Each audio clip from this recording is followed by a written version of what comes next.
कार्रवाई आज पहले दिन पूरी हो गई है। हमारे साथ उप मुख्यमंत्री दुष्यंत चौटाला है, क्योंकि आज बाढ़ को लेकर के ध्यानाकर्षण प्रस्ताव था। सबसे पहले तो ये प्रस्ताव को लेकर के ही आपने कुछ विषय जो है सदन पे में रखा कि नोटिस को कॉलिंग अटेंशन किस तरीके से बना दिया, क्या रूलिंग थी, किस तरीके से उसके बारे में? जिस तरीके से कानूनी प्रावधान रूल्स ऑफ बिजनेस में है उसको एग्जेम्प्ट किया गया। चलिए एक इम्पॉर्टेंट इशू था और मेरा हाईलाइट करना उचित भी बनता था कि ये नई प्रथाएं हाउस में ना शुरू करी जाए, कि कॉलिंग अटेंशन को half an hour short discussion में कन्वर्ट कर दिया। एडजर्नमेंट मोशंस को कन्वर्ट किया जाता है और कॉलिंग अटेंशन एक अलग विषय है, शॉर्ट ड्यूरेशन डिस्कशन एक अलग विषय, एडजर्नमेंट मोशन एक अलग विषय। और मैंने उपाध्यक्ष से यही आग्रह किया कि ये प्रथाएं नई ना शुरू करी जाए। जैसे कॉलिंग अटेंशन में बड़ा क्लियरली लिखा गया है कि 5 ही विषय सवाल के तौर पे रखे जा सकते हैं। फिर भी क्योंकि पूरे स्टेट के अंदर हमारे 12 ज़िले बाढ़ प्रभावित थे, सभी विधायकों का एक पॉइंट था, एक अलग अलग एरियाज, तो उनको डिटेल में जवाब। आपको लगता है विपक्ष पूरी तैयारी के साथ था?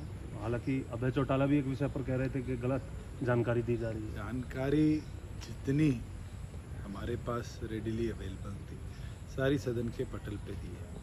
फ्लड के अंदर अधिकारियों ने, हमारे सोसाइटीज़ ने बड़े अच्छे तरीके से मिलकर बाढ़ प्रबंधन में काम किया है। मुझे लगता है कि उनको अप्रिशिएट करने की बजाय अगर हम डिमोरलाइज करें तो आने वाले भविष्य की आपदाओं में तो लोग काम करना छोड़ देंगे।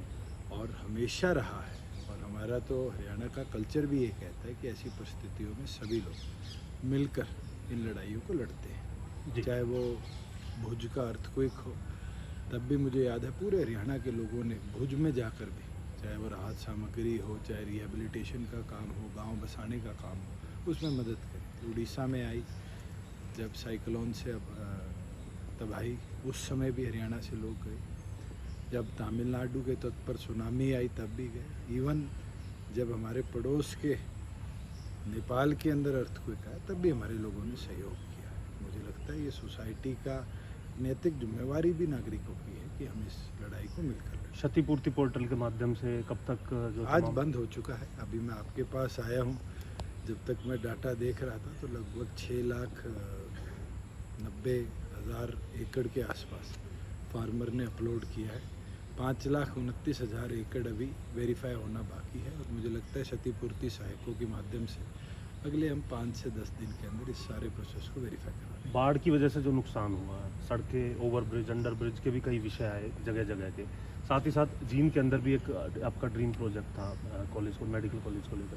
देखिए, जहाँ बाढ़ के संबंधित है तो इमीडिएट रिहेबिलिटेशन के लिए मार्केटिंग बोर्ड ने भी अप्रॉक्सीमेटली मेरे ख्याल से 10-12 करोड़ रुपया मंजूर कर दी। पीडब्ल्यूडी की जहाँ जहाँ रोड्स को पंचर किया था टेम्परेरी, उनके अंदर भी प्रावधान कर दिए गए थे। और जो टेंडर प्रोसेस के थ्रू होंगे वो लगभग 337 करोड़ के आसपास पीडब्ल्यूडी रोड्स पे खर्चा जाएगा। मार्केटिंग बोर्ड अपना सर्वे कर रही है, पंचायती राज अपना सर्वे कर रही है। जैसे यूएलबीज और उनका आएगा उनके लिए भी हम फंड देंगे कि इंफ्रास्ट्रक्चर जो डैमेज हुआ है फ्लड में वो रिहेबिलिटेट। जींद के एक प्रोजेक्ट को लेकर के भी आज आप? बिल्कुल, मैं पीछे जब जींद मेडिकल कॉलेज के रिव्यू के लिए गया था तो उस समय डायरेक्टर MER आदित्य दहिया ने एक सुझाव दिया कि पैरामेडिकल कॉलेज मेडिकल कॉलेज के साथ हो तो लोगों को एक्सपीरियंस जो मिलता है वो जल्दी मिलेगा, और नेबरिंग होगा तो वहाँ क्वालिटी स्टाफ भी हम बिल्टअप टाइम के साथ कर पाएंगे। तो उसके लिए HSVP की एक कॉलेज साइट सेक्टर में थी एडजॉइनिंग, और एक वहाँ कम्युनिटी सेंटर साइट थी। तो लगभग 2.5 एकड़ और 5 एकड़ की 2 साइट्स को अब क्लब किया गया है। HSVP ने कल लेटर हमें दे दिया कि जींद के अंदर अब पैरामेडिकल कॉलेज के लिए 7.5 एकड़ हुड्डा की लैंड दी जाएगी, और HSVP की उस लैंड पे अब जो DPR बननी है पैरामेडिकल कॉलेज की वो हम जल्द तक। अंतिम सवाल है सर, विपक्ष कह रहा है कि जो समय है वो बढ़ाया जाना चाहिए था। आपको लगता है आज पूरे दिन में तमाम मुद्दे ठीक प्रकार से उठा पाए? देखिए, मैं तो विषय पूछना चाह रहा हूँ।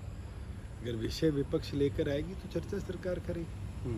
आज तो फ्लड का विषय था और इतना डिस्कशन शॉर्ट ड्यूरेशन में आज तक के इतिहास में नहीं हुई, जहां हमने 5 की बजाय 20 लोगों को बोला। उनकी तरफ से नोटिस आएंगे, वो तो 2 वर्किंग डेज हैं, उन सब पे जवाब दिया जाएगा। जी।